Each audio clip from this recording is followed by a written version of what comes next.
नमस्कार, मैं डॉक्टर नरेंद्र गुप्ता एक बार फिर आप सभी का स्वागत करता हूं अपने चैनल होम्योपैथी एनलाइटन में। आज हम एक अलग रेमेडी को पढ़ेंगे जिसका नाम है सिमिसीफ्यूगा। तो कुछ होम्योपैथिक चिकित्सक इस औषधि को गर्भपात यानी अबॉर्शन को रोकने के लिए रूटीन में प्रयोग में लाते हैं। मतलब जिस स्त्री का जो लगभग तीसरे महीने में गर्भपात हो जाता है, उस स्त्री की गर्भावस्था को बनाए रखने के लिए होम्योपैथ प्राय रूटीन दवाई की तरह इस औषधि का प्रयोग करते हैं। परंतु ये हम सबका अनुभव है कि हर केस में हर बार इससे अच्छा परिणाम प्राप्त नहीं होता है। यानी कुछ केसेस में तो ये अच्छा रिजल्ट देती है, अबॉर्शन को रोक लेती है, लेकिन ज़्यादातर केसेस में इससे अबॉर्शंस नहीं रुक पाते हैं। तो इसका मतलब है कि ये इस औषधि का एक सटीक ऑथेंटिक उपयोग नहीं रहा। तो फिर क्या करना चाहिए हमको ऑथेंटिक प्रयोग, यानी रेमेडी को उसकी गहनता तक समझना चाहिए। जैसे इसका मतलब अच्छा परिणाम प्राप्त करने के लिए औषधि का चुनाव केवल रोगी की प्रकृति के साथ औषधि की प्रकृति पूर्ण रूप से मिलान होने पर ही संभव होता है, न कि किन्हीं एक या दो भौतिक लक्षणों के मिलान से। इसका मतलब है इस प्रकार की रूटीन प्रैक्टिस को कभी भी बढ़ावा नहीं देना चाहिए, बल्कि इसको हतोत्साहित यानी डिस्करेज करना चाहिए। अब इस औषधि की हम जो मेंटल पिक्चर है उसको समझने की कोशिश करते हैं। तो इस औषधि की मानसिक प्रकृति को समझने के लिए हम एक ऐसी स्त्री की कल्पना कर सकते हैं, ये कल्पना कर सकते हैं समझने के लिए, जो अपना बच्चा पैदा करने के लिए बहुत तड़फ रही है। क्योंकि आप समझ सकते हैं जब एक स्त्री को बार बार गर्भपात हो जाता है तो उसके मन में बच्चा पैदा करने की लालसा बहुत ज़्यादा हो जाती है, शंका बन जाती है कि कभी बच्चा होगा नहीं होगा। इतनी मुश्किल से गर्भ ठहरता है, फिर वो 3 महीने के बाद अबॉर्ट हो जाता है। तो ऐसी स्त्री की मानसिक स्थिति को आप कल्पना करें अभी। परंतु गर्भ धारण करने के पश्चात भी बार बार उसका गर्भपात हो जाता है, अर्थात उसमें गर्भ धारण की क्षमता, उसका सामर्थ्य तो है, परंतु किन्हीं अज्ञात कारणों से उसका गर्भपात हो जाता है। मतलब क्या हुआ, अर्थात वह सामर्थ्य होने के बावजूद भी अपने लक्ष्य को प्राप्त नहीं कर पाती है। अब ये एक जो वाक्य मैंने बोला है, इसका उपयोग आप किसी भी क्षेत्र में लगा सकते हैं, चाहे वो आपका किचन का हो, चाहे कोई और आर्ट वर्क हो, आपका जॉब हो, आपको दुश्मनों से लड़ने की क्षमता हो, कोई एग्ज़ाम पास करना हो, या और किसी भी फील्ड में। यानी व्यक्ति के अंदर उस कार्य को करने की क्षमता है, लक्ष्य हासिल करने की क्षमता है, परंतु वो बार बार किसी न किसी कारण से असफल हो जाती है और उस असफलता का कारण वो जानता नहीं है। यानी उसको समझ नहीं आता कि बार बार मैं इस कार्य में फेल क्यों होता हूँ। तो जहाँ ऐसी स्थिति आएगी तो चाहे वो कोई भी क्षेत्र हो, उस क्षेत्र में हम सिमिसीफ्यूगा को सफलतापूर्वक प्रयोग कर सकते हैं। चाहे वो कोई भी बीमारी हो, जुकाम से लेके कैंसर तक हर बीमारी में उपयोग किया जा सकता है। तो इस तरह इस एक सेंटेंस को समझने से एक औषधि की क्षमता बहुत विशाल विस्तृत हो जाती है। तो उस समय, उससे पहले, मतलब गर्भ धारण करने से के समय या गर्भ धारण करने से पहले, मतलब उस समय यानी जब उसने गर्भ धारण कर लिया है, या उस समय जब उसने गर्भ धारण नहीं किया है, यानी गर्भ धारण से पहले की अवस्था, या उस समय जब वो गर्भपात उसका हो चुका है, तो उसकी क्या मानसिक स्थिति होगी, उसी मानसिक स्थिति का विवरण इसके रूब्रिकों में दर्शाया गया है। तो इसका मतलब क्या हुआ, अगर हम इसको देखें तो इस स्त्री की एक ही लालसा है, एक ही लक्ष्य है कि किसी तरह वो माँ बन जाए। उसमें क्षमता भी है क्योंकि बार बार उसको गर्भ ठहर भी जाता, क्योंकि गर्भ तो वो बार बार धारण कर लेती है, उसके बावजूद भी गर्भ गिर जाता है। तो उस समय इसका मतलब है, तो इस प्रकार की मानसिक स्थिति को केवल गर्भ धारण कर बच्चा प्राप्त करने की उत्सुक स्त्री तक ही सीमित नहीं रखना है हमको। अगर इस मानसिक अवस्था को प्रत्येक आयु के व्यक्ति, चाहे वो स्त्री हो, पुरुष हो, लड़का, लड़की या बुजुर्ग वगैरह कोई भी हो सकता है, तो उन सभी के संदर्भ में यानी उनके रेफरेंस में हम समझेंगे तो इस औषधि का प्रयोग किसी भी प्रकार के रोगी में किया जा सकता है यदि उसकी मानसिक स्थिति जो अभी बताया गया है उससे मिलती जुलती है। तो अतः हम प्रत्येक औषधि का प्रयोग किसी एक आयु वर्ग या किसी एक लिंग अथवा किसी एक रोग विशेष तक सीमित नहीं रख सकते हैं, बल्कि औषधि की सूक्ष्मता से प्रकृति समझने के पश्चात उस औषधि का प्रयोग हम प्रत्येक आयु वर्ग, प्रत्येक लिंग यानी मेल या फीमेल कोई भी हो, अथवा अनेकों भिन्न भिन्न प्रकार के रोगों में भी कर सकते हैं।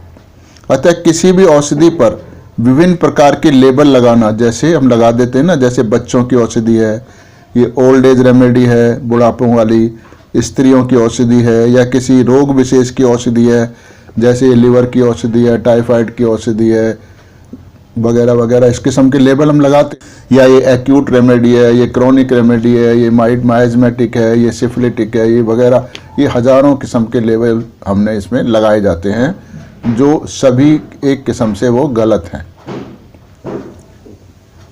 तो ऐसा लेबल लगाना हमको बिल्कुल भी उचित नहीं है, क्योंकि हर मेडिसिन का प्रयोग हम हर बीमारी में और हर इंसान के ऊपर कर सकते हैं अगर उसकी मानसिक अवस्था, रोगी की मानसिक अवस्था मेडिसिन की मानसिक अवस्था से मैच करती है। तो इस प्रकार के लेबल लगाने के कारण उस औषधि को उसकी पूर्ण क्षमता के अनुरूप उपयोग में नहीं लाया जा सकता। यह व्यक्ति अपनी अच्छी अवस्था में स्वयं को शक्तिशाली समझता है, यानी जिसमें सामर्थ्य होता है तो वो शक्तिशाली समझता है अपने आप को, जो कि प्रत्येक कार्य को बहुत सुगमता पूर्वक कर सकता है। सामर्थ्य है तभी कर सकता है, यानी प्रेग्नेंट होगी मान लो एक महिला शादी के 1 महीने बाद ही, तो उसमें तो ऑब्वियसली उसमें ये लगी जाता है कि मैं आसानी से प्रेग्नेंट हो सकती हूँ। कार्य को बहुत सुगमता पूर्वक कर सकता है तथा जिसके सामने अन्य व्यक्ति बहुत ही कमज़ोर होते हैं। कमज़ोर क्यों होते हैं? क्योंकि दूसरे लोग उस काम को नहीं कर सकते हैं जो ये कर पाता है। तो जो उसके पद यानी बाकी लोग, पद माने उसकी जो पोस्ट है, जिस पोस्ट का मतलब ये नहीं कि कोई गवर्नमेंट जॉब या ऑफिस में जॉब है, वो घर में भी होती है हमारे पद। जैसे एक बुजुर्ग आदमी है, उसका एक सम्मान होता है, एक स्थिति होती है घर के अंदर, हैसियत होती है, तो उसको पद कहा जाता है। या एक इलाका है, उसका कोई अच्छा मतलब प्रेसिडेंट है या कोई वाइस प्रेसिडेंट है वगैरह, यानी समाज एक ओहदा है उसके पास, एक रुतबा है, एक स्थिति है उसकी, तो उसको पद कहा जा रहा है। तो उसके सामर्थ्य, उसकी दबंगता माने डोमिनेंस के कारण भयभीत रहते हैं वो लोग। मतलब ऐसा लगता है कि ये थोड़ा पावरफुल है, तो इसके सामने हम लोग ना जाएं, यानी रेस्पेक्ट से जाएं। तो सामर्थ्य में अन्य सभी व्यक्ति, सभी समस्याएं इससे भयभीत रहती हैं, व्यक्ति भी और समस्याएं भी। यानी इसको ऐसा लगता है कि मेरे सामने कोई भी समस्या इतनी बड़ी नहीं है जिसको मैं आसानी से सॉल्व ना कर सकूं।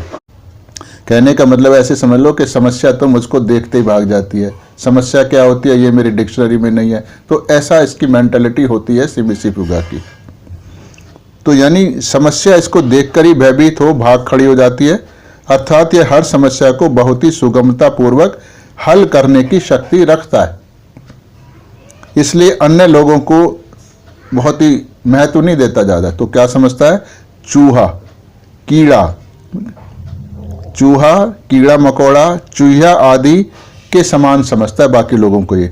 यानी वो लोग जो इसका कुछ नहीं बिगाड़ सकते हैं, यानी ये चूहा, कीड़ा मकोड़ा ये इंसान का कुछ बिगाड़ नहीं पाते हैं, और इसके सामर्थ्य के सामने सब दहशत खाते हैं। तो ये सिमिसी फुगा की मानसिकता होती है कि वो इतना शक्तिशाली है, इतना रुतबा है उसका, इतना रौब है कि उसके सामने ना कोई समस्या टिक सकती है, ना कोई इंसान टिक सकता है। यानी वो सबसे ऊपर है और जिनको हर चीज़ को आसानी से हैंडल कर सकता है।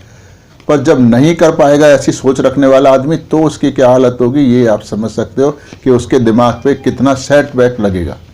ये स्थिति है सिमिसी फुगा की। इसलिए इसका दिमाग 7वें आसमान पर रहता है। वह किसी से भी सीधे में बात नहीं करता, बात करने वालों को ठीक ढंग से जवाब तक नहीं देता है।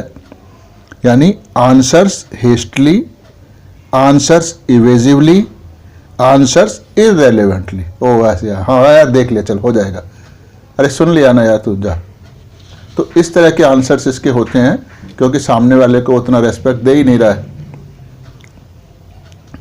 यानी इसका मतलब है कि इन्हें जल्दी से जल्दी कुछ उल्टा सीधा जवाब देकर ही चुप करा देता है, या ऐसा जवाब देता है कि वो लोग इससे कोई प्रश्न करने की हिम्मत ही ना करें। तो इस व्यक्ति की समस्याएं तब शुरू होती हैं जबकि इसके सामर्थ्य के बावजूद यह अपनी किसी समस्या को हल नहीं कर पाता है। यानी जितना अधिक प्रयास करता है उतना ही अंदर ये टूटता जाता है। तो आप समझ सकते हैं जो इतना शक्तिशाली स्वयं को समझता है और वो इंसान फेल हो जाए एक अटेम्प्ट में, दो अटेम्प्ट में, दोनों बार, तीन बार, तो उसकी हालत कितनी खराब होगी, मानसिक अवस्था, उसका मनोबल कितना गिर जाएगा। तो ये आप कल्पना करें, ऐसी स्थिति सिमिसिफ होगा कि। तो इसके रूब्रिक हैं elements from business failure, elephants from disappointed love. इसके बाद पढ़ते हैं आगे। तो जब प्रयास करने के बावजूद भी इसको सफलता नहीं मिलती है, अर्थात यह एक ऐसी अवस्था तक पहुंच जाता है जहां इसके जीवन में ऐसे परिवर्तन होने लगते हैं जो इसके आने वाले जीवन को कम उपयोगी, कम सामर्थ्यवान बना देंगे, तो इसको चिंता शुरू हो जाती है क्योंकि यह किसी हालत में भी यह अपना सामर्थ्य खोना नहीं चाहता है।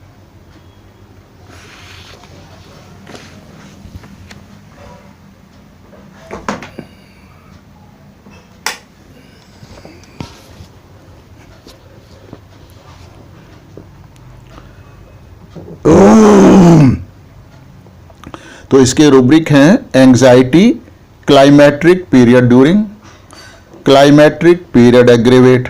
तो अब हमें क्लाइमेट्रिक पीरियड को समझने की जरूरत है कि ये क्या होता है। तो क्लाइमेट्रिक पीरियड ये महिलाओं में 40 से 45 वर्ष की आयु में शुरू हो जाता है। तो ये एक ऐसी अवस्था है जब उनकी मेंसेस, माहवारी जिसको कहते हैं लोग, मेंसेस में गड़बड़ी होना शुरू हो जाती है, यानी वो इरेगुलर होना शुरू हो जाती हैं। मतलब जो रेगुलर मेंसेस आ रही थी तो अब आगे पीछे उल्टा सीधा होना शुरू हो जाती हैं, यानी एक मेंसेस की अवस्था में एक बदलाव आना शुरू हो जाता है। इस अवस्था में अनेकों शारीरिक एवं मानसिक परिवर्तन शुरू हो जाते हैं। तो ये सभी परिवर्तन स्त्री की क्षमता को कम करने वाले होते हैं, यानी उनकी हड्डियां कैल्शियम की कमी से कमजोर पड़ने लगती हैं, अचानक गर्मी लगकर पसीना आने लगता है, मन में बेचैनी, चिड़चिड़ापन या जल्दी जल्दी मूड में बदलाव यानी मूड स्विंग्स होने की समस्या शुरू हो जाती है। इस प्रकार धीरे धीरे स्त्री अपने गर्भ धारण करने की क्षमता को खोने लगती है। अब समझ आया कि ये अवस्था में क्लाइमेट्रिक अवस्था है जब वो एक अच्छी क्षमतावान अवस्था से धीरे धीरे खराब अवस्था यानी बिना क्षमतावान की बनने लगती है। तो अर्थात हम कह सकते हैं कि इस अवस्था में स्त्री परेशान अथवा अक्षम होने लगती है। अक्षम माने इनकैपेबल, जो कर नहीं पाएगी, यानी गर्भ धारण नहीं कर पाएगी। यह वह अवस्था है जहां उसके मन में एक चिंता सताने लगती है कि अरे आगे क्या होगा। तो ये मतलब वो अपना सामर्थ्य खो देगी। स्त्रियों की इस अवस्था के समतुल्य किसी भी व्यक्ति में अगर कोई अवस्था आने लगे तो हम उसे उसकी क्लाइमेट्रिक अवस्था कह सकते हैं। जैसे एक स्त्री जो पूरी तरह से स्वस्थ है तो घर परिवार में उसका पूरा राज चलता है, रौब चलता है, तो ऐसी अवस्था में उसके घर में उसकी बहू आ जाती है और धीरे धीरे परिवार के अन्य सदस्य बहू की बातों को मानने लगते हैं उसके गुणों के कारण, अथवा उनका रुझान बहू की तरफ होने लगता है। तो इसकी महत्ता और क्षमता दोनों घटने लगती है, यानी सास की। तो यही इस स्त्री के लिए क्लाइमेट्रिक अवस्था है, यानी जो उसकी उपयोगिता थी, क्षमता थी, अब धीरे धीरे घट के एक बदलाव की अवस्था, यानी खराबी की तरफ बदलाव आना जो है वो क्लाइमेट्रिक पीरियड है। तो अब यही वो अवस्था है जहां इसकी रातों की नींद हराम हो जाती है, किसी तरह से उसका मन शांत नहीं होता। अपनी इस अवस्था को वह किसी भी हालत में स्वीकार नहीं कर पाती। कौन सी हालत? कि वो जो रौब चलने वाली स्थिति से घट के अब वो धीरे धीरे कम रौब वाली या कम उपयोगी रह गई है, सब बहू की तरफ घट रहे हैं। तो क्षमता घटने को सिमिसिफ्यूगा बर्दाश्त नहीं कर पाता है। तो रूब्रिक है इसके, डेलीरियम ट्रीमेंस विद स्लीपलेसनेस। वह यह स्वीकार ही नहीं कर पाती है या कर पाता है कि उसकी क्षमता घट गई है, यानी इसके लिए हालात को दोष देता है या देती है, जैसे सो उसके अंदर आज भी पूरा सामर्थ्य है, पूरे हालात ऐसे, परंतु हालात ऐसे हैं कि वो अब कुछ कर नहीं पा रहा है, जैसे तो एक पिंजड़े में बंद शेर। ये सिमिसिफ्यूगा होता है, यानी अब बहू आ गई पर ऐसा तो नहीं ना उसकी सांस की क्षमता घट गई है, सांस तो उसी तरह से काम कर सकती है, रौब चला सकती है, पर अब क्योंकि परिवार वाले बहू की तरफ झुकने लगे हैं तो सामर्थ्य होने के बावजूद भी अब इसका रौब नहीं चल रहा है। तो ये अवस्था कहीं भी हो, किसी भी क्षेत्र में हो, वहाँ सिमिसिफ्यूगा 100% कार्य करेगी। जैसे एक शेर है, वो बड़ा शक्तिशाली होता है, पर पिंजड़े में बंद होने के कारण बाहर खड़े हुए जानवर आदि का शिकार वो नहीं कर सकता है, उनका वो कुछ बिगाड़ नहीं सकता है, जबकि पिंजड़े में रहते हुए अपनी सीमित गतिविधियां तो वो कर ही पाता है, यानी पिंजड़े के अंदर घूम फिर सकता है, जो कुछ भी करना है उसको। तो इसका रूब्रिक है delusion encaged in wires, delusion caught in wires. जब उसको पिंजड़े में बंद कर दोगे या तारों में लपेट दोगे तो भी वो आगे अपने सामर्थ्य के हिसाब से तो काम नहीं कर पाएगा, यानी हालात क्या खराब हो गए कि वो पिंजड़े में बंद हो गया या तारों में लिपट गया है, तो सामर्थ्य होने के बावजूद भी हालात के कारण पूरी क्षमता का उपयोग वो नहीं कर पा रहा है। ये सिमिसिफ्यूगा है। तो उसके हालात, बीमारी या अन्य हालात आदि उसके लिए तारों के मजबूत पिंजड़े के समान होते हैं, तो इन हालातों की सीमाओं में रहकर ही वो अब कार्य कर पाता है। अब इसका एग्जाम्पल लेते हैं। जैसे एक स्त्री है जिसमें गर्भ धारण करने की पूरी क्षमता है, वह जल्दी ही गर्भ धारण भी कर लेती है, परंतु गर्भ की शुरुआती अवस्था में ही उसका गर्भपात भी हो जाता है। तो इन सब के लिए वह स्वयं को दोष नहीं देती है, बल्कि अन्य परिस्थितियों को तथा अन्य लोगों को दोष देती है कि किसी ने कुछ उसके साथ गड़बड़ी की है, यानी उसको इसका कारण नहीं मालूम है कि उसको गर्भपात क्यों हो रहा है, फेलियर्स क्यों हो रहे हैं ये नहीं मालूम है, इसलिए वो अननोन सोर्सेस को ब्लेम करती है, ना कि अपनी क्षमता को। तो जिसके कारण वो उसका गर्भपात हुआ। रूब्रिक है इसके, suspicious climacteric period during suspicious medicines will not take, delusion poisoned he has been. तो उसको लगता है कि किसी ने उसके साथ कुछ गड़बड़ी कर दी है, उसको कुछ जैसे खिला पिला दिया, यानी कुछ जादू टोना वगैरह कर दिया है, यानी ऐसा कुछ कर दिया जिसके बारे में वो नहीं जानती, पर उसकी क्षमता होने के बावजूद भी वो कुछ कर नहीं पा रही है, यानी गर्भधारण नहीं कर पा रही है। उदाहरण एक और लेते हैं। ये सब प्रैक्टिकल उदाहरण है, मेरे क्लिनिक से हैं, तो ऐसा नहीं है कि ये कोई हवाई उदाहरण मैं आपको दे रहा हूँ, सब मैंने यूज़ किए हुए हैं ये।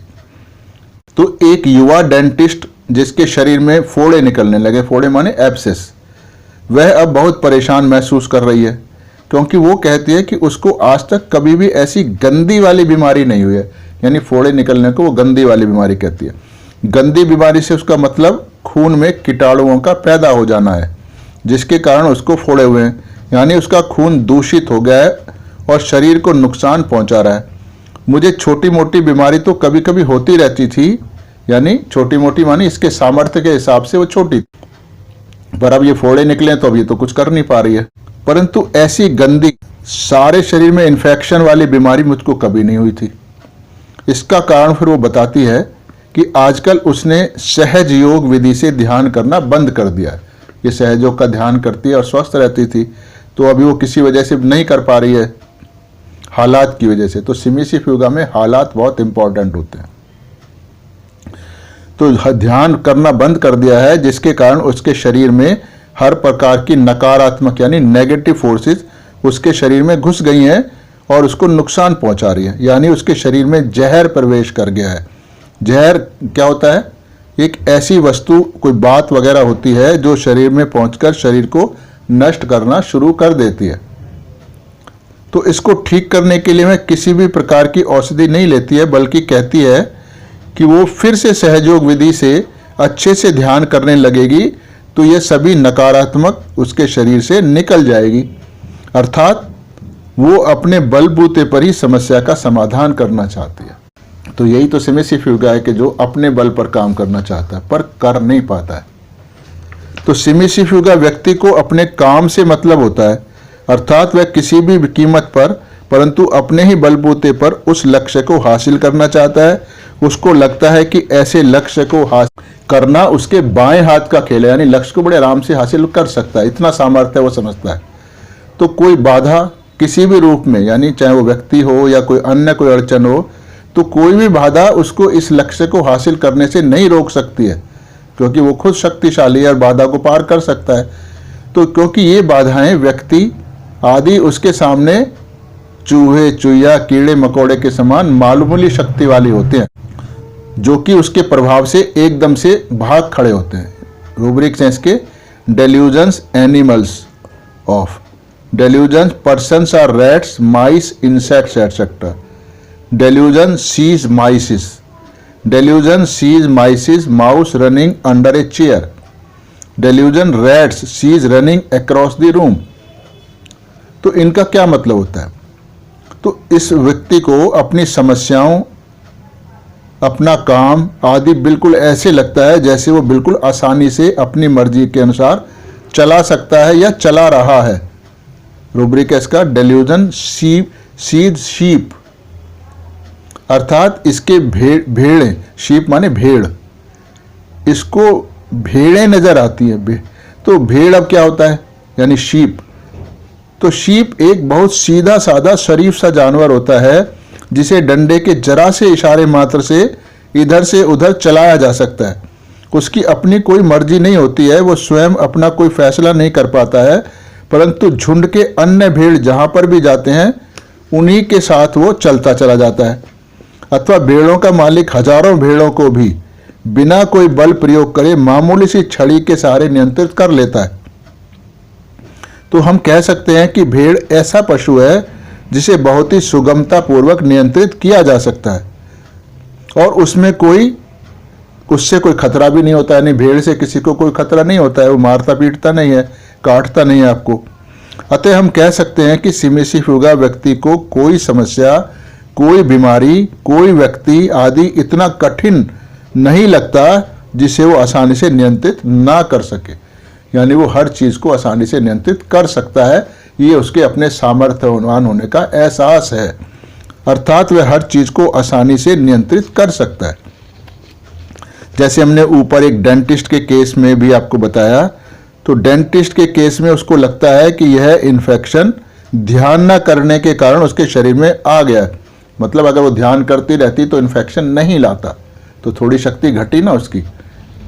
तो अब वो पुनः सहयोग का ध्यान करेगी तो इन्फेक्शन और हर प्रकार की नकारात्मकता आसानी से उसके शरीर से निकल जाएगी, यानी उसमें उस नकारात्मकता को भगाने का सामर्थ्य है। पर क्योंकि ध्यान, हालात ऐसे हैं कि ध्यान नहीं कर पा रही है, इसलिए ये हावी हो गई है। ध्यान करेगी तो भगा देगी। अर्थात यह उस लड़की के लिए कोई बड़ी समस्या नहीं है। मतलब एक भेड़ के समान ही उसको उस समस्या को, जो उसके अंदर फोड़े होने वाली समस्या है, तो भेड़ के समान ही उस समस्या को भी वो आसानी से काबू में कर सकती है। परंतु जब उसके जीवन में कुछ ऐसे परिवर्तन आने लगते हैं जिनके कारण उसकी शक्ति घटने लगती है, अथवा वह अपनी समस्याओं को अपने बल पर हल करने की क्षमता खोने लगता है, ये सिमिसिव युगा पर्सनैलिटी की बात कर रहा हूं मैं, तो इसकी समस्याओं की शुरुआत हो जाती है। जैसे ही उसको सिमिसिव युगा को लगता है कि अपनी शक्ति घट रही है, वहां से शुरुआत होती है सिमिसिव युगा की। तो ऐसे परिवर्तनों का समय जो व्यक्ति में स्थायी रूप से कमी पैदा कर दे या कमजोरी पैदा कर दे, क्षमता कम कर दे, तो उसी अवधि यानी उसी पीरियड को हम लोग क्लाइमेट्रिक पीरियड कह सकते हैं। तो इसके दौरान इस औषधि के अनेकों लक्षण दिए गए हैं। जैसे क्लाइमेट्रिक पीरियड में क्या क्या होता है सिमिसिव युगा में, वो यहाँ हम देखते हैं।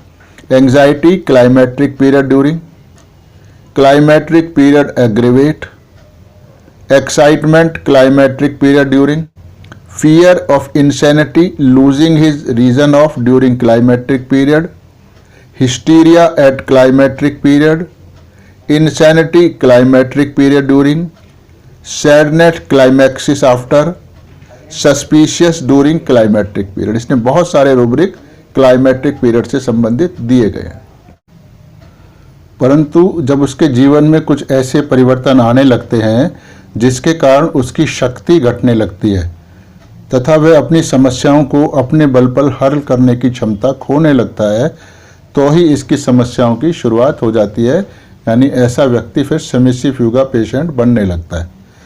तो ऐसे परिवर्तनों का समय जो व्यक्ति में स्थायी रूप से कमी पैदा कर दे, कमजोरी पैदा कर दे, क्षमता कम कर दे, परंतु वह स्वयं को इतना शक्तिशाली समझता है कि वह अपने इस खराबी वाले परिवर्तन को स्वीकार ही नहीं कर पाता है, बल्कि उसे लगता है अगर उसके हालात सही हों तो वह इस कार्य को बहुत आसानी से कर सकता है, अर्थात वह आज भी स्वयं को सक्षम समझता है। रूब्रिक है इसके delusion engaged in wires, delusion wires is caught in wires, delusion arms are bound to her body. तो अब इसमें तीसरे रूब्रिक का हम शाब्दिक अर्थ समझते हैं कि उसके बाजुएं उसके शरीर के साथ बंधी हुई हैं। मतलब बाजू यानी आर्म्स जो होते हैं वो व्यक्ति में कार्य, उससे व्यक्ति कार्य करता है। बाजू के सारे मजबूत भुजाएं व्यक्ति की शक्ति और सामर्थ्य को दर्शाती हैं। अगर इन भुजाओं को उसके शरीर के साथ बांध दिया जाए तो उसमें क्षमता होने के बावजूद भी वह कुछ कार्य नहीं कर पाएगा। ठीक ऐसी ही सोच सबमिसिव यूगा व्यक्ति की होती है।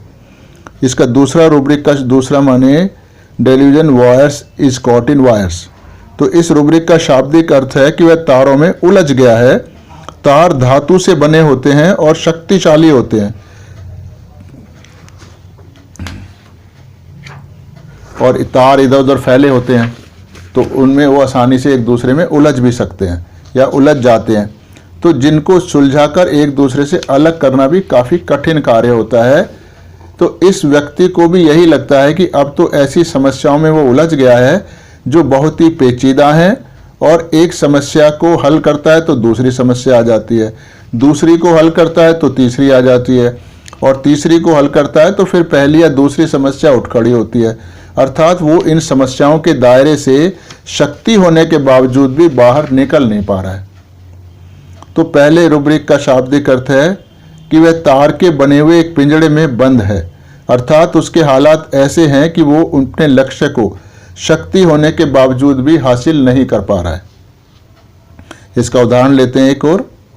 एक युवा व्यक्ति को हमेशा लगता रहता है जैसे तो अभी अभी उसका वीर्यपात होने वाला है, परंतु होता कभी नहीं है।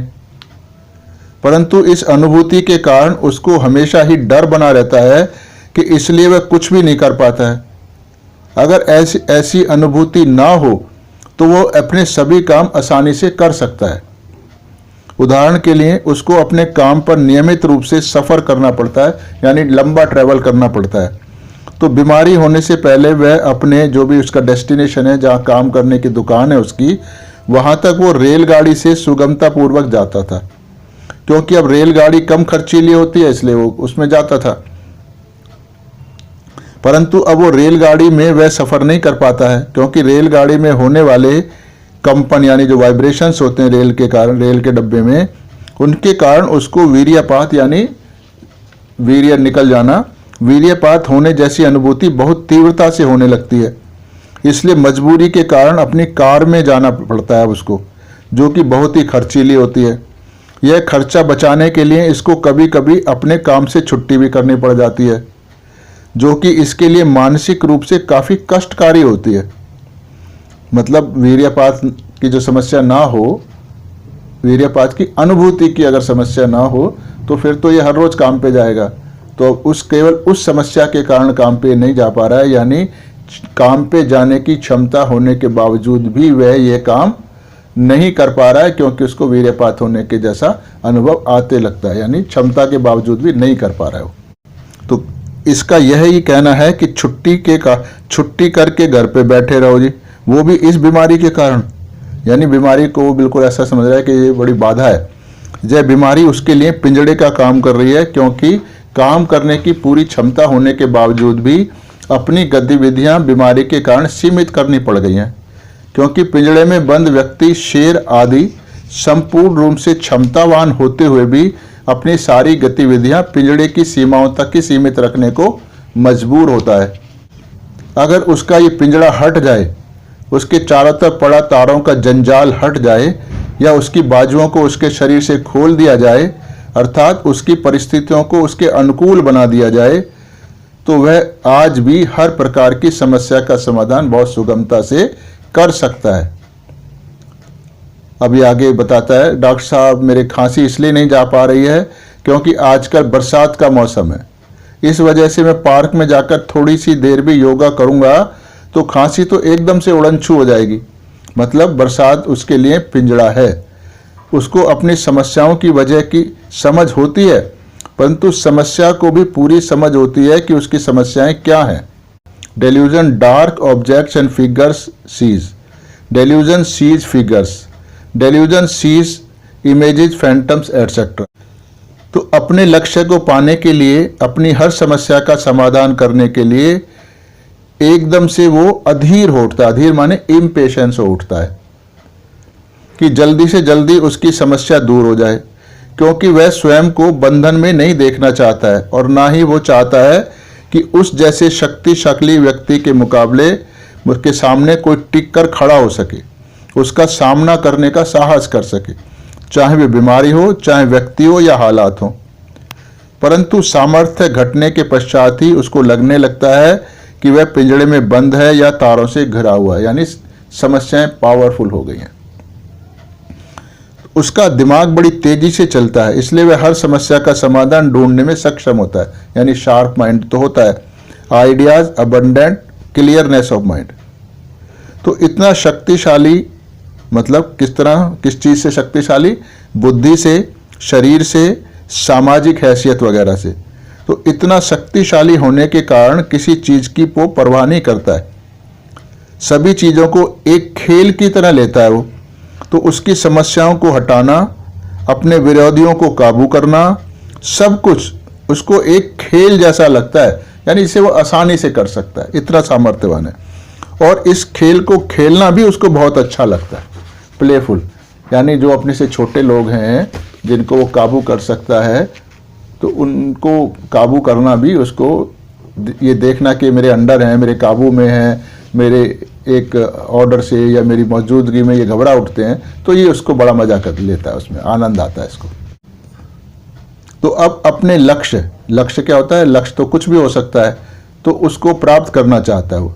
तो इस लक्ष्य को पाने के लिए वो जी जान से जुट जाता है, इंडस्ट्रियस मेनिया फॉर वर्क। तो उस कार्य के दौरान वो सामान्य सी ना टालने वाली परिस्थितियों के कारण होने वाली रुकावट को भी बर्दाश्त नहीं कर सकता है। जैसे उदाहरण लेते हैं, एक व्यक्ति है जो अपनी परीक्षा की तैयारी कर रहा है, इसलिए वह हमेशा ही पढ़ता रहता है, न सोता है, न खाता पीता है, न कहीं खेलने जाता है। इस कारण से उसको अपना विषय समझ आना ही बंद हो जाता है, यानी वो इतना ज़्यादा दिमाग थका लेता है कि अब उसको अपना विषय समझ आना बंद हो गया है, डलनेस ऑफ माइंड। परंतु वह यह मानने के लिए तैयार ही नहीं है कि उसका सोना तथा ठीक ढंग से खाना पीना भी जरूरी है। ये सामान्य क्रियाएं जिन्हें टाला नहीं जा सकता, यानी ऐसा नहीं है कि आप बिना खाए पिए, बिना सोए ही करते रहोगे और सब कुछ अच्छा हो जाएगा, पर ये इसके दिमाग में ये बात नहीं आती है, समझाने से भी नहीं समझता है। तो यह स्त्री के लिए मासिक धर्म यानी मेंसेस के समान है। क्या है मेंसेस के समान? जो ये कह रहा है कि भाई खाना पीना ये वो इनका भी जरूरी होता है, इसी तरह मेंसेस का आना भी जरूरी होता है।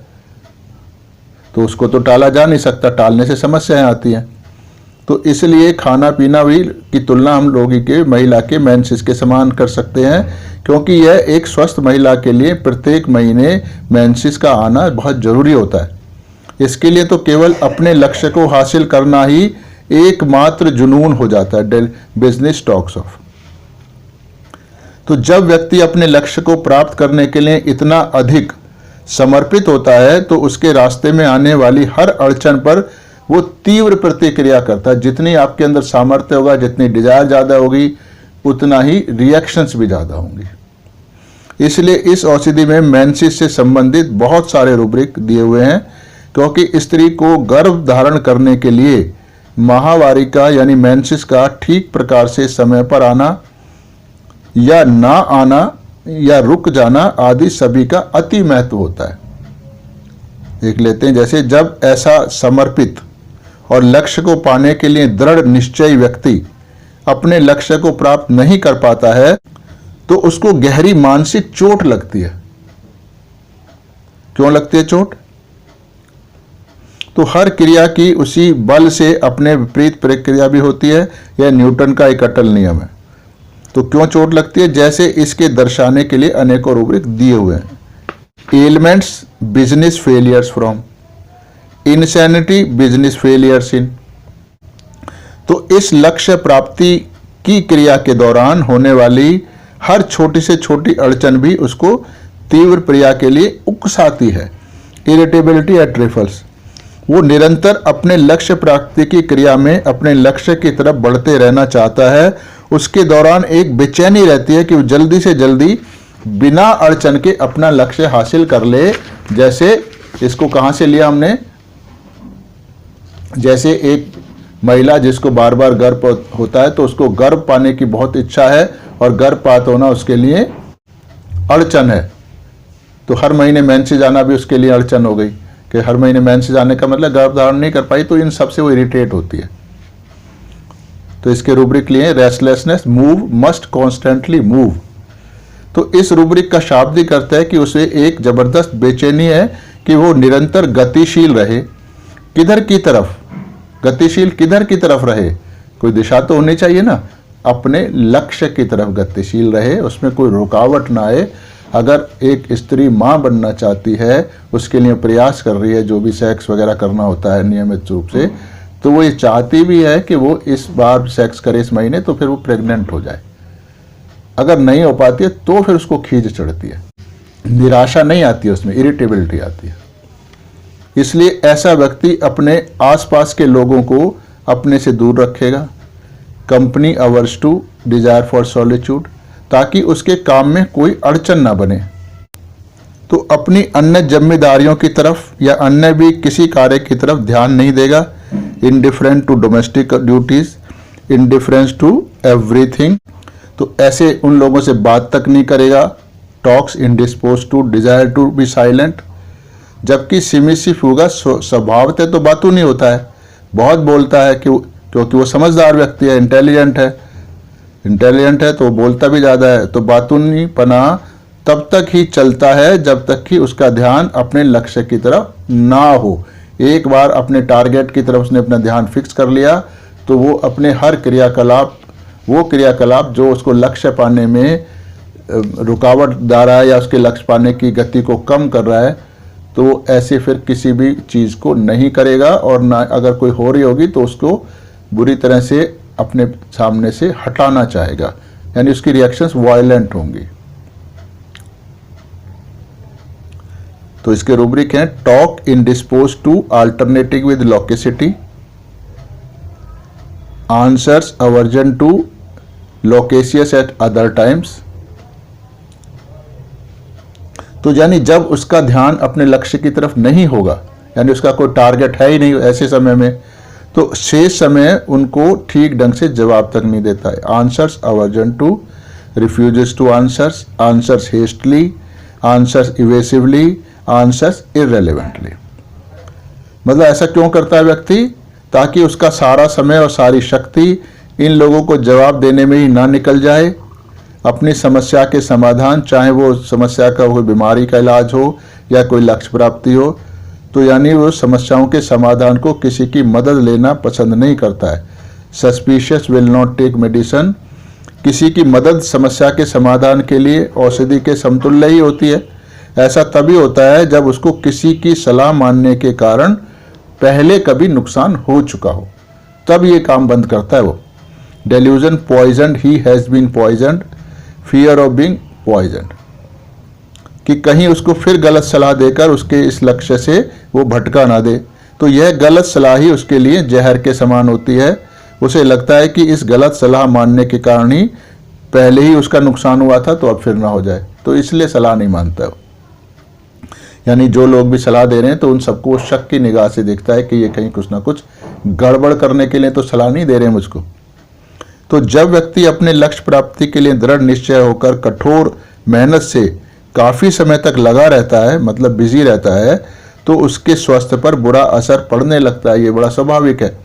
तो इसके रूब्रिक हैं dullness, thinking slowness of, forgetfulness, exertion from mental aggravate, memory weakness of words, writing difficulty in expressing ideas when irresolution। तो ऊपर दिए गए पूर्ण विवरण को एक ऐसी महिला का उदाहरण जा समझ सकते हैं जिसमें गर्भ धारण कर अपना बच्चा पैदा करने की पूर्ण क्षमता है, तीव्र इच्छा है, परंतु बार बार गर्भपात होने के कारण वह अपना बच्चा पैदा नहीं कर पा रही है। यानी बच्चा पैदा करना उसका एकमात्र लक्ष्य है, बिजनेस है, टारगेट भी है। उसके लिए किए जाने वाले प्रयास ही उसके लिए उद्यम यानी इंडस्ट्री के समान है। अर्थात वह पूर्णतः स्वस्थ, अर्थात उसको कोई भी रोग महसूस नहीं हो रहा है, मासिक धर्म यानी मेंसेस भी बिल्कुल ठीक समय पे आ रही हैं। तो यह वह अवस्था है कि जब वह स्वयं को गर्भ धारण करने के लिए पूर्णतः सक्षम समझ रही है, क्योंकि कोई भी नेगेटिव चीज उसको महसूस हो नहीं रही है। अर्थात वह पूर्णतः समर्थ है और बहुत ही आसानी से एक स्वस्थ बच्चे को जन्म दे सकती है। ये उसकी अपनी धारणा है, क्योंकि उसमें अपने अंदर कोई कमी दिख नहीं रही है। तो ऐसी सक्षम अवस्था में वह किसी को कुछ भी नहीं समझती है। परंतु जब पहली बार गर्भ धारण करने के कुछ माह पश्चात ही उसका अचानक से गर्भपात हो जाता है, तब पहली बार उसको एक गहरा झटका, एक सदमा लगता है, अरे ये क्या हो गया। Elements from business failure. इसी असफलता के कारण ही उसकी समस्याओं की शुरुआत हो जाती है।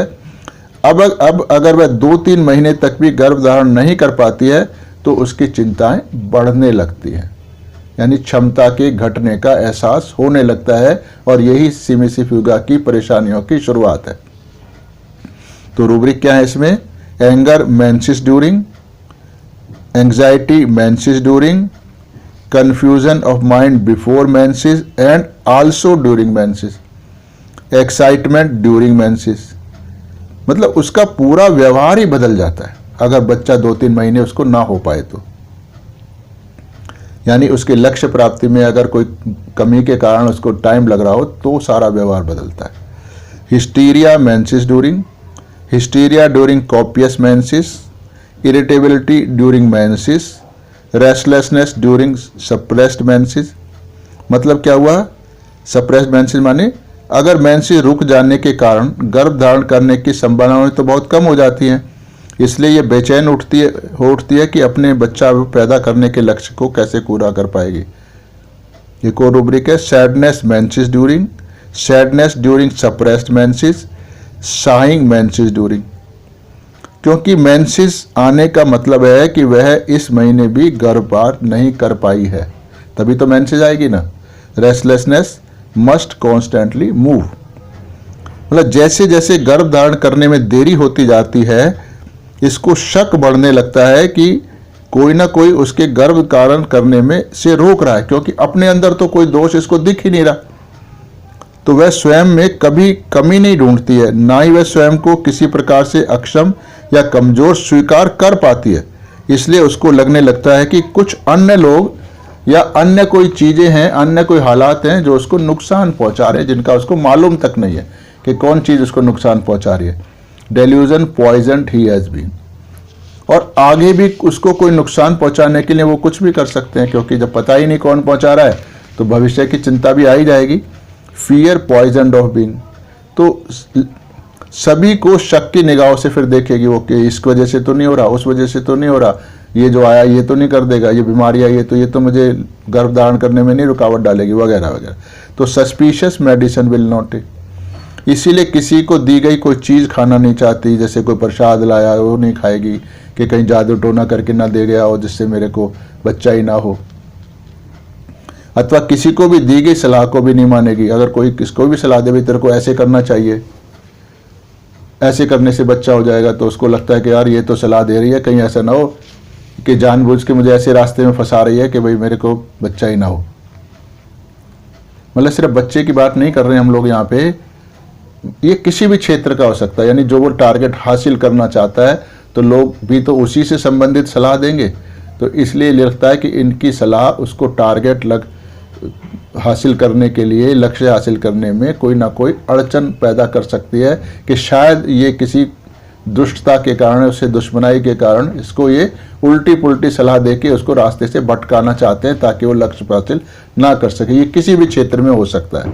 ये सिमिसी फुगा का तब होता है जब वो 2-3 बार ऑलरेडी अपने लक्ष्य प्राप्ति में फेल हो चुका होता है। तो इसीलिए किसी की सलाह वगैरह दी हुई सब उसके लिए जहर के समान है। जब वह काफ़ी समय तक अपने गर्भ धारण करने के लक्ष्य को प्राप्त नहीं कर पाती है तो उसको अपने ऊपर भी शक होना शुरू हो जाता है कि क्या कभी वह अपने लक्ष्य को प्राप्त कर भी पाएगी या नहीं।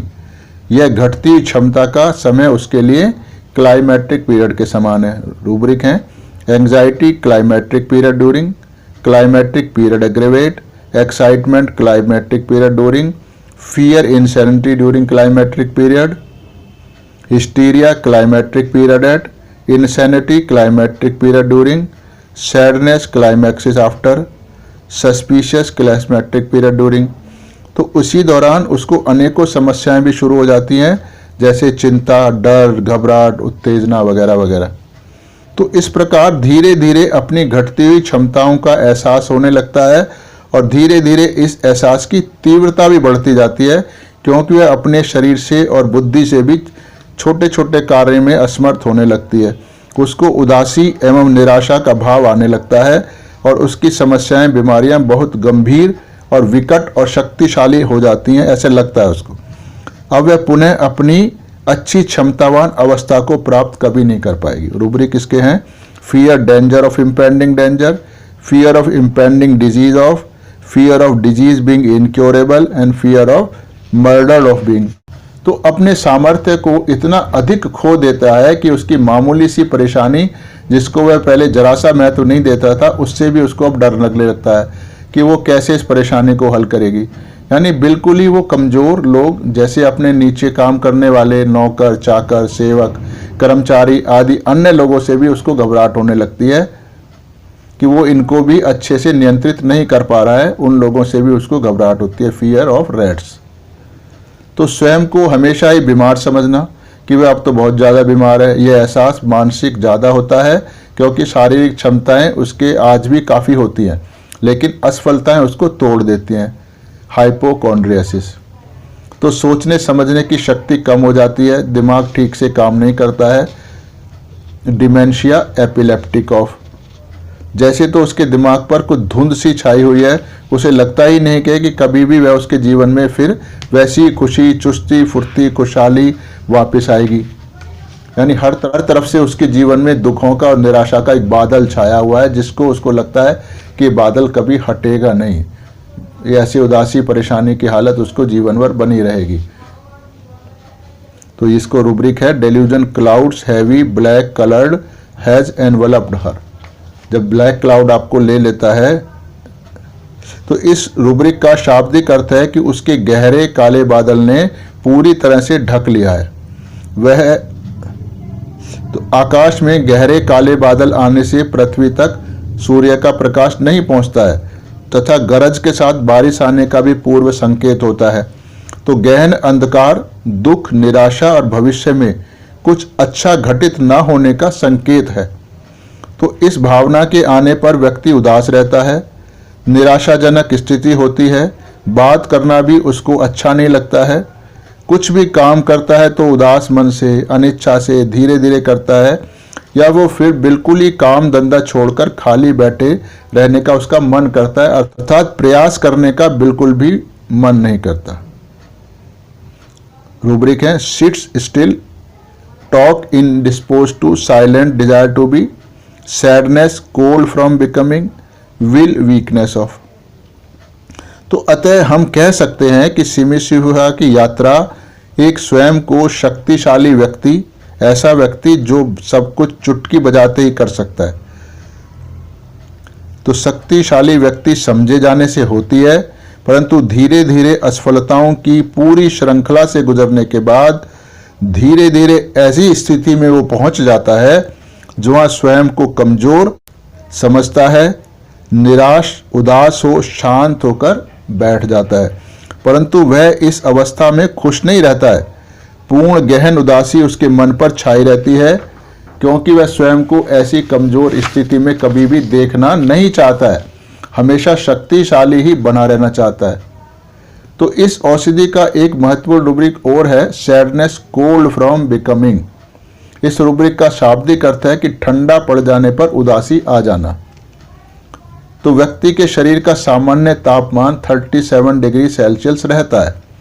तो इस तापमान पर वह बहुत अच्छे से काम कर पाता है, स्वयं को स्फूर्ति में महसूस करता है। परंतु जब व्यक्ति का तापमान बाहरी वातावरण की वजह से, जैसे कि बिना गर्म कपड़े पहने बर्फ के क्षेत्र में चला जाना, धीरे धीरे घटने लगता है, तो शुरू में तो कार्य क्षमता थोड़ी सी घटती है, परंतु तापमान काफ़ी कम हो जाने पर जहाँ व्यक्ति ठंडक को महसूस करने लगता है, तो उसकी कार्य करने की गति भी धीरे धीरे घटने लगती है, उदासी छाने लगती है। तो ठीक इसी प्रकार जब हमारे शरीर में, मन में उत्साह, खुशी का जोश गर्मी देता है, तो हम क्रियाशील होते हैं, हमें थकान तक का अनुभव नहीं होता है। जैसे कि जब हमारे परिवार में कोई खुशी का माहौल कैसा, जैसे कि किसी की शादी वगैरह हो रही है, कोई अन्य फंक्शन हो रहा है, तो हम बहुत खुशी दौड़ दौड़ कर काम करते हैं। यहाँ तक कहा जाता है कि वातावरण गर्म है, मन में खुशी की गर्मजोशी है। तो ऐसी अवस्था में बाह्य वातावरण का तापमान कम या ज़्यादा हो, उससे कोई खास अंतर नहीं पड़ता है। परंतु जब किसी कारणवश हमारे मन में निराशा, दुख आदि का माहौल पैदा हो जाए, यानी कुछ नुकसान हो जाए, तब दुखी हो जाते हैं हम लोग। किसी दुर्घटना आदि के कारण हो जाते हैं, तरह तरह के असफलताओं के कारण दुखी हो जाते हैं, निराशा आ जाती है, तो व्यक्ति के मन का उत्साह काफ़ी कम हो जाता है। फिर वह उतने जोश से कोई भी कार्य नहीं कर पाता, यानी वो ठंडा पड़ जाता है। कहा जाता है कि व्यक्ति का जोश ठंडा पड़ गया है, व्यक्ति ठंडा पड़ गया है। इस उत्साह की कमी, काम करने की क्षमता की कमी आदि को ही व्यक्ति का ठंडा पड़ना कहते हैं। ऐसे माहौल में सिम्युसिफी का व्यक्ति उदास रहने लगता है, क्योंकि वह हमेशा ही जोशीला, शक्तिशाली, आत्मनिर्भर, फुर्तीला बना रहना चाहता है। वह कभी भी किसी भी विपरीत अवस्था को, ऐसी कोई भी अवस्था, हालात जो उसके लक्ष्य प्राप्ति में रुकावट बने अथवा उसकी शक्ति को घटा दे, वो बर्दाश्त नहीं कर पाता है। यह हमेशा ही शक्तिशाली और सामर्थ्यवान बना रहना चाहता है। तो इतना लंबा जो भी लेक्चर मैंने दिया है, इसके अंदर अगर आप देखें तो सिम्युसिफिका को थोड़े से शब्दों में हम समझ सकते हैं कि शुरू में वो बहुत अच्छे हालत में होता है, शक्तिशाली होता है, हर काम को आसानी से कर सकता है, उसको लगता भी है और इतना लगता है कि सबसे ऊपर है, कोई भी चीज़ उसके सामर्थ्य के क्षेत्र से बाहर नहीं है, सबको आसानी से हैंडल कर लेगा। कोई खाना बनाना है फटाक से बना लेगा, ऑफिस की कोई समस्या सॉल्व कर लेगा, अड़ोस पड़ोस की समस्या सॉल्व कर लेगा, उसकी ज़िंदगी में कोई समस्या सॉल्व कर लेगा। उल्टा वो खुद इतना शक्तिशाली है कि उसके सामने समस्या क्या चीज़ होती है यही उसको नहीं मालूम, यानी समस्या उसको देखते ही भागती हैं। जो भी काम करने वाले हैं सबऑर्डिनेट उसको देखते ही काम करने लग जाते हैं, तो सब में एक दहशत का माहौल है। तो ये इसको स्थिति को एंजॉय करता है।